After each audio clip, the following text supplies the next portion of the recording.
and welcome to Getting Your Money's Worth, the show that focuses on value. I'm Judith West, and our guest today is Jon Vandegrift, General Manager of Shake Shack. Hi, John. Thanks for being on the show. You're welcome. Shake Shack. I think we better define that right away. What is Shake Shack? We are a hamburger, frozen custard, hot dogs, French fries kind of stand in Madison Square Park. Right. That's why we're here. You're an unusual operation. We have our viewers at Global. Madison Square Park is really a park in the center, in the middle of a big industrial and business section of New York City, and it's been renovated and brought back to beautiful. And you guys have like a big food kiosk. You're part of the Danny Meyer's group, right? Correct. Union Square Hospitality Group. Yeah. And you have found a niche. I mean, how long do your lines go for this, for your food, for your lunches? They get up there pretty high. I think the highest I've seen has been about 2 hours or so for waiting to order. It's unbelievable that people will wait that long for a hot dog. Absolutely. But you have kind of I think part of it is you have a unique system.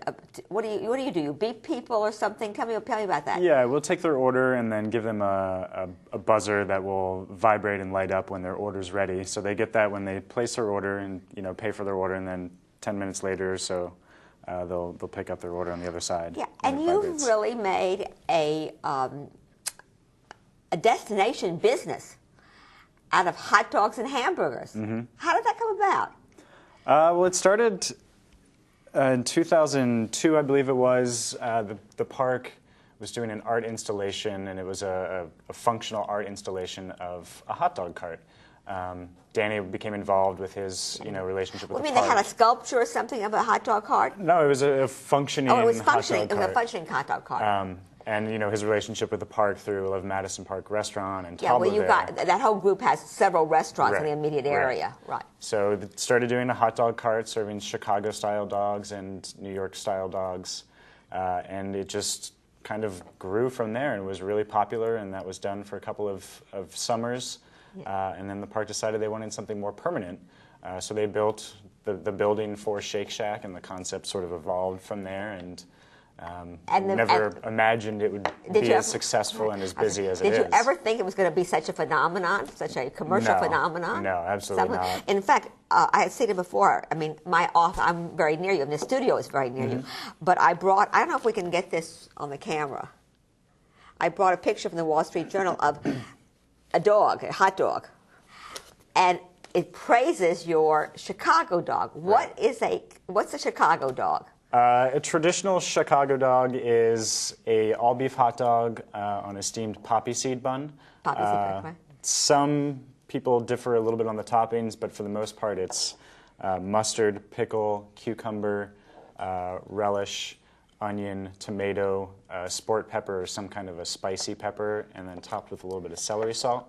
All that on one hot dog? All that on one hot dog. And how much does all that cost? I think it's on our menu for $3.75. With all those toppings? With all those toppings. It's a pretty good meal for $3.75 with all those toppings, isn't it? It's a really good hot dog. Yeah, right. It's a good hot dog.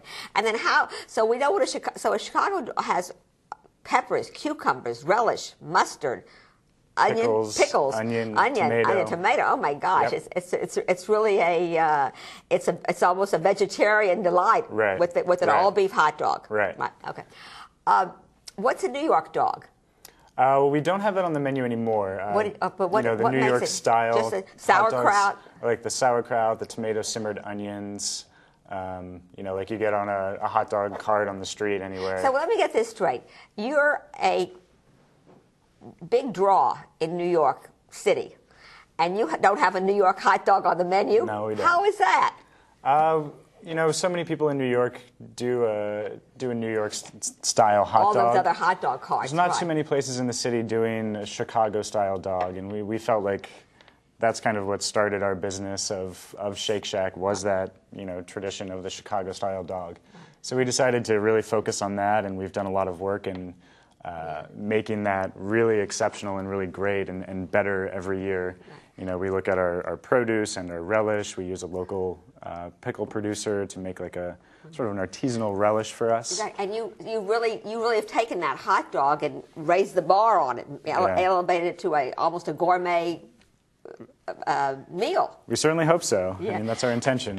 And also, you guys are known for your frozen custard. Yes. How did that come in? I mean, it's like real comfort food. Yeah. Frozen custard is found mostly in the Midwest. Danny Meyer grew up in St. Louis, so he had, access to that. And there's a place in St. Louis near where he grew up called Ted Drew's, which is a really famous frozen custard What is stand. frozen custard? Is that like an ice cream, a soft ice cream? Yeah, it's like a blend between soft serve and premium ice cream. It's made with more eggs. And do you eat that? You eat it with a spoon, or you?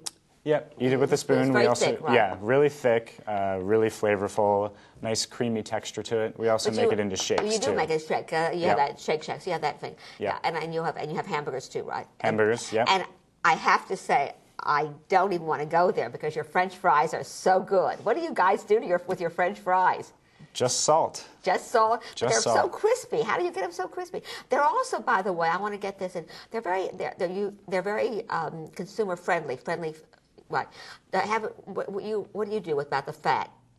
No trans fats. Right. We did that before the New York City legislation took hold last summer. Right. So our oil is non-trans fats. The French fries are made without trans fats. Without trans fats. Yep. Do you guys have to publish your calories? No, we don't. I know the legislation just happened last week or so. Oh my God! I don't want to see those calories. 10 stores or more, Yeah. you need to do that. So, are you immune from that then, or because you're this conglomerate, you're going to have to start publishing your calories? We're actually in the process of doing it right now. We're doing our nutritional analysis. Well, we're just being proactive about doing it. I'm going to have one of those frozen custards before you have to publish before you have to publish it. Right. It's delicious. Yeah, I want to just say one thing. This is an outdoor. It's a kiosk. People stand in line, and you're open winter too? We are. Yeah, and you have decent business in winter. Yeah. I mean, I'm surprised. We have a lot of fans who come come out no matter anyway. what. But I mean, I know mostly for the summer. I think. And with a lot of people who stand in line and bark their orders very fast, etc., there's a very high level of service. You're going to be congratulated for that. Thank you. Thank you very much. So tell me something. How do you? What kind of people do you look to hire? How do you manage to keep people friendly and give fast service, unlike many other restaurants? I'm sorry to say. Right. It definitely just starts with Danny's philosophy of when he started Union Square Cafe. His whole goal from the beginning has always been to hire people who are genuinely caring people, friendly, want to help other people, want to serve other people. How do you know that, John, when you hire people? I mean, I am surprised how often we eat out. And the very people who are in the hospitality industry and whose livelihood, much of it depends on tips, have such a bad attitude. Right. It's tough, a lot of it is gut instinct, a lot of it is just experience and practicing of interviewing and talking to people and really getting the sense for who they are as a person, and not necessarily focusing your questions and your conversation on their technical abilities, because we can train people to cook a burger and take an order the way that we want them to, right. But we can't train them to behave in a certain way and to be caring and to be friendly and want to go that extra step to help our guests. That's a good point. You can teach them how to cook and serve. You can't, right. You can't they're either going to have that or they're not. You can't teach them how to be nice. Right. What is your most popular item? The Shack Burger. What is the Shack Burger? It's a cheeseburger with on a griddled potato bun with lettuce, tomato, and then our homemade Shack sauce, which is a mayonnaise with ketchup, mustard, spices, pickles, garlic in there. Really delicious. Just a very complete burger. You get a little bit of everything in there. There's potato in the bun? It's made by Martin's Potato Rolls. You've probably had them, at barbecues. They make them for hot dogs and hamburgers, or like a sandwich roll. Right. But it's just a really soft, delicate, kind of sweeter, flavorful roll. Who plans the menu and keeps everything running in Shake Shack? You? A little bit. It's kind of a... Don't be modest. That's okay. Well, I mean, I'm definitely keeping things running. That's for sure. The original menu was planned out by Richard Carrain, who's our chief operations officer, Right. And then the executive chef and pastry chef of Lev Madison Park at the time. They really developed the recipe for the blend of meat, for the ratios of Now, things. I wanted to ask you about your meat. You do get a special blend of meat, and We do. I've read about it, and you guys use a special butcher, I think, or meat provider, I suppose I should ask. Yep. Yeah. What is it? What is it that you do to make your meat so special? It's really about the cut and the quality that we get. You know, we don't use the scraps of, you know, a bigger cut of meat. You know, we take the flavorful, you know, meatiest, most marbled cuts, and we use that to make our blend. No, I have read. There was an article in something I read about. I think Yes. I think your meat provider also provides to some very well-known restaurants. I suppose Yes. even the rest of your restaurant chain too, and known for the very good quality of their meat. Yes. How much is your hamburger, your shake burger? That is $4.75. So you're able to do all this for $4.75. Yes, Yeah. it's a great. It's a good Great deal. value It's a good for deal, a especially high-quality product. in New York City. Yeah. Especially in New York City. You get a lot of tourists?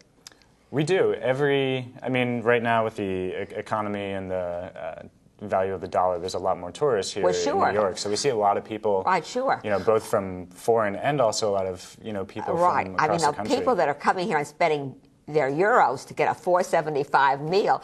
On the reverse side, the flip point, if we go to London, it's $10 for a Coke. You know, Right. they must think they woke up and they got to heaven. Right. Yeah.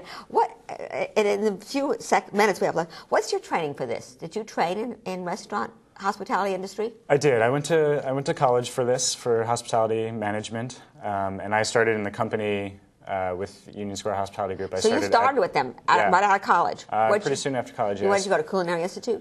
No, I went to Cornell University. You went to Cornell? Yes. So this, you know, in good times and bad times, the hospitality industry seems to hold its own. This is a good place for young people, right? I definitely think so. It's a fun industry. It's ever changing. It's never boring. There's plenty of new, exciting things happening. There's just great people to meet and just lots of things to learn about. Well, you know, the name of this show is Getting Your Money's Worth, and we wanted to have you on because, to be honest with you, it's not often I can say that I've gone someplace to eat out and I got something that was my money's worth, and Right. I felt that hot dog was worth every penny great. of it. So that's why I wanted. Thanks for coming on Great. this show. Thank you. Thanks for having me. I like your organization very much, and what I really like about the most is that it serves honest comfort food in a very friendly atmosphere. Thanks for being on the show. Thank you. You're watching Getting Your Money's Worth. I'm Judith West, and we've just heard about